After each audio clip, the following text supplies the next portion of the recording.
সম্মানিত দর্শক, আসসালামু আলাইকুম। নতুন নতুন এই ধরনের আরও ভিডিও পেতে আমাদের এই চ্যানেলটিকে সাবস্ক্রাইব করে দিন। আর আমার হাতে দেখতে পাচ্ছেন বাজাজ কোম্পানির একটি অটো কোড। তো এই অটো কোডটি দরজা জানালা গ্রিলের জন্য অত্যন্ত উপকারী একটা ফাইবার কোড। তো আপনারা যারা বাসা বাড়ি নতুন করতেছেন বা নতুন পুরাতন গ্রিল আছে বাসায়, তো আমি বলবো যে আপনারা এই গ্রিলগুলা ভালোভাবে টিস্যু পেপার দিয়ে ঘষে পরিষ্কার করে এই অটো কোডটি 24 ঘন্টা ব্যবধানে 2 কোড ব্যবহার করবেন। দেখবেন ব্যবহার করার পর আপনারা এই বার্জার রবি এলাকির সিনথেটিক এনামেল পেন আছে, এনামেল পেন করবেন 2 কোট 24 ঘন্টা ব্যবধানে আবার।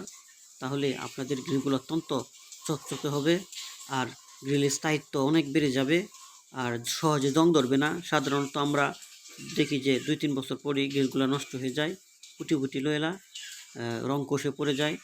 তো আমি মনে করব এইটি ব্যবহার করার পর আপনার গ্রিল 5 থেকে 6 বছরে কোনো সমস্যা হবে না। তো যাই হোক, দেখেন আমরাও কিন্তু এই বাসায় করছি। তাই আমি সবাইকে বলবো আপনারা এই আন্ডারকোটটি ব্যবহার করবেন।